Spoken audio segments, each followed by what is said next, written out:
ज़रूरत, सहूलत और आसाइश, इन तीनों के गिर्द घूमती है इंसानी ज़िंदगी। ज़रूरत की चाहत हर किसी का हक है।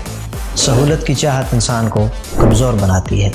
इसी सहूलत के लिए जब चोरों के डर से हमने अपनी ही रकम को बैंकों में रखवाया तो फिर उसे हासिल करने के लिए हमें लाइनें लगानी पड़ी। जब लाइन लगाने की परेशानी सर पे पड़ी, फिर से सहूलत की चाह उठी। उस सहूलत की चाह ने हमें एटीएम की तरफ मुंतकिल किया। मोबाइल बैंकिंग जहां अपने साथ बहुत सारी आसानियां लाई, वहीं पर मोबाइल बैंकिंग ने हमारे लिए मसाइल भी खड़े किए।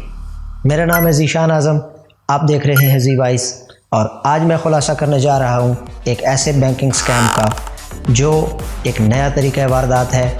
मिनटों के अंदर आपके बैंक अकाउंट को ये खाली कर सकता है। वीडियो को मुकम्मल वॉच कीजिएगा ताकि आप अच्छे तरीके से समझ सकें और इस स्कैम से बच सकें। अगर आपके ऊपर यह हरबा इस्तेमाल करने की कोशिश की जाए तो आप इससे पहले से अवेयर हों। चैनल पर नए हैं तो चैनल को लाजमी सब्सक्राइब कीजिएगा ताकि आपको मज़ीद इस तरह की मालूमाती वीडियोस मिलती रहें। चलिए बढ़ते हैं अपनी वीडियो की तरफ। व्यूअर्स, आप जानते होंगे कि आपको इससे पहले भी कॉल्स आती रहती हैं और बैंक का नुमाइंदा बनकर कोई भी शख्स आपसे मालूमात निकलवाने की कोशिश करता है, जिसमें आपका आईडी कार्ड नंबर हो सकता है और एटीएम का नंबर वगैरह हो सकता है, और उस तरीके से आपको लूटने की कोशिश की जाती रही होगी। और ये तरीक़ाकार अब चूँकि पुराना होता जा रहा है, लोग इससे अवेयर हैं। अब ऐसी कोई कॉल आती है तो वो इस कॉल को सीरियस नहीं लेते हैं और कट कर देते हैं। तो अब एक नए तरीक़ाकार को लेकर जो है वो ये लोग आए हैं मार्केट के अंदर। इस तरीक़ाकार के अंदर क्या होता है कि आपको कॉल आती है और जो शख्स आपको कॉल करता है, मैं आपको थोड़ा इजी वे में समझाने की कोशिश करता हूं कि जैसे एक शख्स है जिसका हम नाम फ़र्ज़ कर लेते हैं कि अली है। अब अली ने आपको कॉल की है तो वो जैसे ही आप कॉल अटेंड करते हैं तो आपको तारुफ़ करवाते हैं कि जनाब मेरा नाम अली है और मैं फ़लाँ बैंक की तरफ से बात कर रहा हूँ। आपका नाम ये है। अब आपका नाम मुखातिब आपको पुकारा जाएगा और फिर आपसे कहा जाएगा कि जनाब आपका फ़लाँ ब्रांच के अंदर अकाउंट है। ये मालूमात भी उन्हें पता चल जाती हैं तो वो आपसे ये चीज़ कंफर्म करते हैं। जब आप कहते हैं कि जी मेरा फ़लाँ ब्रांच में अकाउंट है तो आपको कहेंगे कि जनाब स्टेट बैंक की तरफ से ये ऑर्डर्स हैं कि आप अपनी बायोमेट्रिक करवा लें। तो आप काइंडली ब्रांच तशरीफ़ ले जाइए और ब्रांच जाकर आप वहाँ से अपनी बायोमेट्रिक करवा लें। अब ये बात सुनने में बड़ी ही मुनासिब और मुतनासिब बात लग रही है। इस बात में आपको कोई किसी तरह का झूठ स्कैम नज़र नहीं आ रहा, तो आप इस बात को सीरियस लेते हैं कि हाँ ठीक है, मैं ब्रांच चला जाऊंगा और वहाँ जाकर मैं अपनी बायोमेट्रिक करवा लूँगा। अब जैसे ही आप इस बात को सुनने के बाद कॉल को कट करने की तरफ जाने लगते हैं तो वो शख्स आपको कहेगा कि जनाब आप मोबाइल बैंकिंग ऐप भी तो इस्तेमाल करते हैं हमारी, तो उस ऐप से भी ये सहूलत मुयस्सर है कि आप बायोमेट्रिक करवा सकते हैं, तो आप वहाँ से क्यों नहीं करवाते। तो अब चूँकि मैक्सिमम लोग, मैंने जैसे शुरू में बताया कि मोबाइल बैंकिंग ऐप्स हम इस्तेमाल करते हैं, तो मोबाइल बैंकिंग ऐप्स हम मैक्सिमम यूज़ करते रहते हैं, तो वो इस तरफ हमारा ध्यान जाएगा कि ठीक है मैं मोबाइल बैंकिंग ऐप से करवा लेता हूँ, एटीएम से अपनी बायोमेट्रिक करवा लेता हूँ। तो आप कहेंगे ठीक है जनाब मैं अपनी ऐप से करवा लेता हूँ। तो वो शख्स आपको कहेगा कि ठीक है जनाब, मैं आपको जो प्रोसीजर है बायोमेट्रिक वेरिफिकेशन का वो मैं आपको व्हाट्सएप कर देता हूँ आपके इसी नंबर के ऊपर। आप उस प्रोसीजर को फॉलो करके अपनी मोबाइल बैंकिंग ऐप की मदद से आप बायोमेट्रिक करवा लीजिएगा। तो अब यहाँ तक की जो कन्वर्सेशन है इसमें आप इंतहाई मुतमईन रहेंगे कि हाँ जी बिल्कुल ठीक है, इसमें तो कोई ऐसा बड़ा मसला नहीं है, मेरे पास मोबाइल बैंकिंग ऐप भी मेरे मोबाइल में है, मैं उस एप्लीकेशन से ख़ुद बायोमेट्रिक वेरिफिकेशन करवा लूँगा, तो इसमें कौन सी इतनी बड़ी बात है। अब इसके बाद कॉल कट हो जाएगी और आपके व्हाट्सएप के ऊपर जो है वो एक मैसेज आपको रिसीव होगा। अब मैसेज रिसीव होने के थोड़ी ही देर के बाद क्या होगा कि आपको व्हाट्सएप से कॉल आ जाएगी। अब आप नंबर आपके लिए नया होगा। जब आप कॉल अटेंड करेंगे तो सेम शख्स जिसने मैंने नाम फ़र्ज़ किया था हमने शुरू में कि अली नाम है उसका, तो अब वो अली नाम का शख्स जो है वो आपको दोबारा से अपना तारुफ़ करवाएगा कि जनाब मैं वही अली बात कर रहा हूँ फ़लाँ बैंक की तरफ से।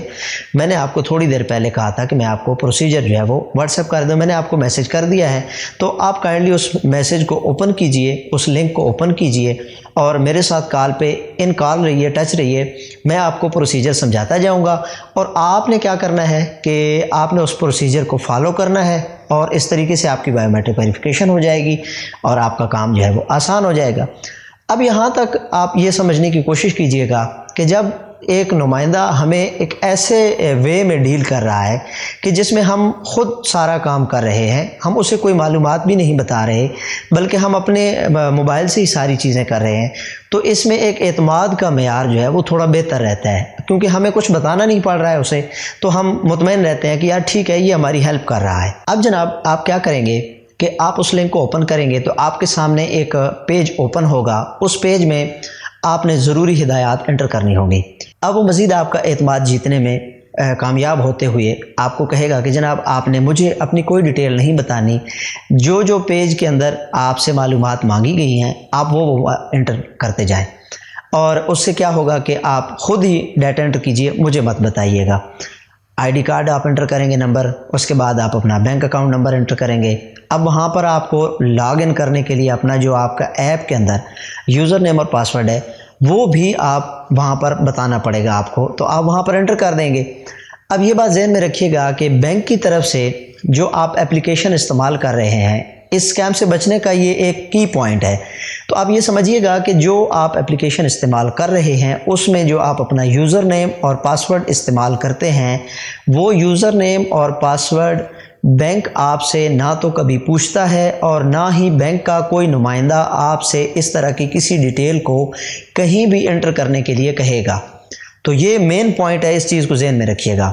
अब हम बढ़ते हैं अपनी बात की तरफ आगे कि इससे आगे क्या तरीक़ा वारदात इस्तेमाल करते हैं वो लोग।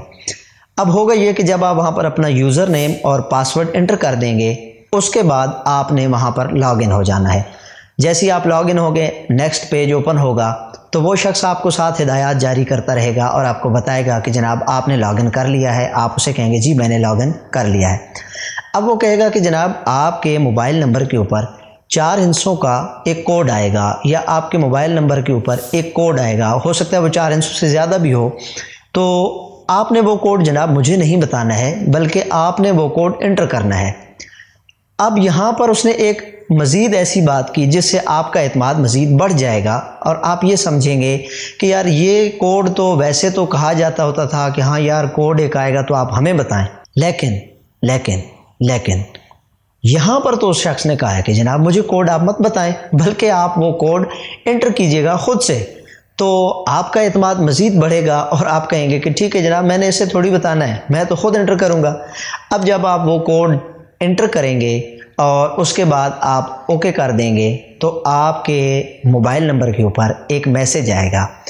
आपके अकाउंट में उस वक्त जितनी अमाउंट पड़ी होगी उसमें से आपके एटीएम कार्ड की जो लिमिट है उस लिमिट के मुताबिक उतने पैसे वहाँ से विड्रा हो जाएंगे। अब क्या होगा कि आप जब मैसेज देखेंगे आप थोड़ा होशियार होंगे, आप उसे कहेंगे जनाब मेरे अकाउंट से तो इतनी अमाउंट जो है वो विड्रा का मैसेज आया है मुझे, तो वो आपको मज़ीद तसल्ली देगा कि जनाब ऐसा नहीं है, ये आपने चूँकि अभी बायोमेट्रिक वेरिफिकेशन की है तो आपके एटीएम कार्ड की लिमिट सेट हो रही है, तो उसकी लिमिट सेट का आपको मैसेज आया है। आप इसी लिंक को दोबारा ओपन कीजिए और री लॉगिन करके आप इस सारे प्रोसेस को फॉलो कीजिए।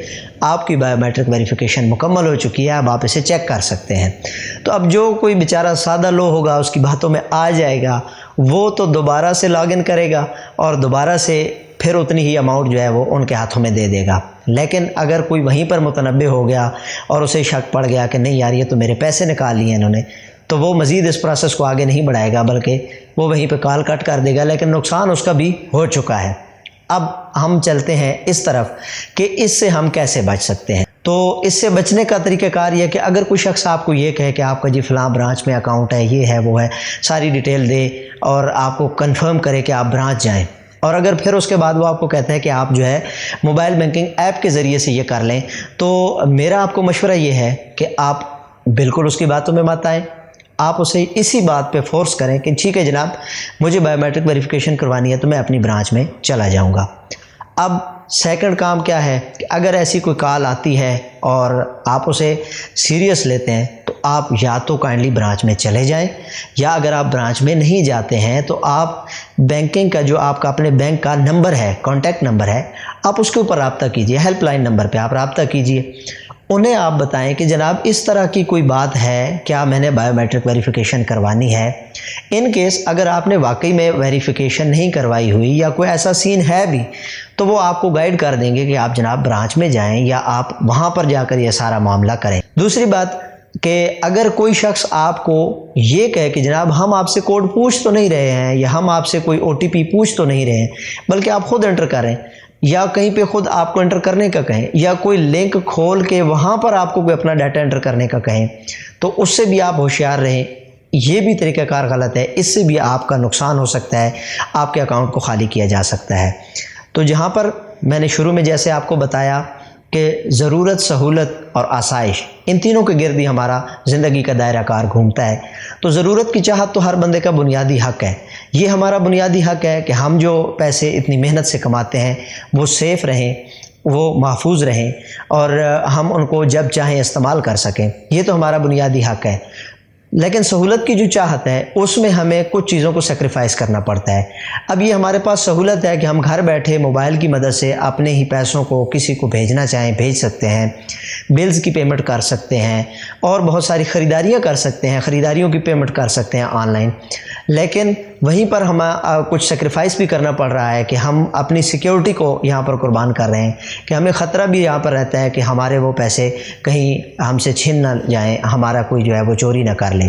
तो कुछ जो मैंने आपको एक दो चीज़ें बताई हैं, इनका आप जब ख्याल रखेंगे तो इस तरीके वारदात से आप बच जाएंगे और आपकी पेमेंट भी महफूज रहेगी। अपने बैंक से फ़िज़िकली कनेक्ट रहें, वहाँ पर ब्रांच में जाकर ऐसे मामलात की बात करें। थोड़ा सा आप अपनी सुस्ती को छोड़ेंगे, थोड़ा सा आप अपनी सहूलत जो आसानी एक अपने लिए चाहते हैं कि यहाँ बैठे बैठे ही काम हो जाए, उससे बाहर आएँ, आप ब्रांच जाएँ, और जब आप डायरेक्टली वहाँ पे बात करेंगे तो आपको पता चलेगा कि ऐसी कोई सर्विस, ऐसा कोई भी जो है तरीक़ाकार बैंक ने मुतारिफ़ नहीं करवाया है। तो उम्मीद करता हूँ कि वीडियो आपके लिए बहुत ज़्यादा मालूमाती रही होगी, और अगर आपको वीडियो पसंद आई है तो लाइक ज़रूर कीजिएगा, मालूमात आपके काम की लगें तो शेयर कीजिएगा दोस्तों के साथ, अपने फैमिली मेम्बर्स को लाजमी बताइएगा ये चीज़ें, ताकि वो भी इन चीज़ों से अवेयर रहें। इंशाल्लाह मज़ीद ऐसे टॉपिक पर और इस तरह के और इन्फॉर्मेटिव टॉपिक्स के ऊपर जो है वो वीडियो बनाता रहूँगा। आपके साथ फिर मुलाकात होगी किसी नई वीडियो में। तब तक के लिए अपना बहुत सारा ख्याल रखिएगा। इजाज़त दीजिए। अल्लाह हाफ़िज़।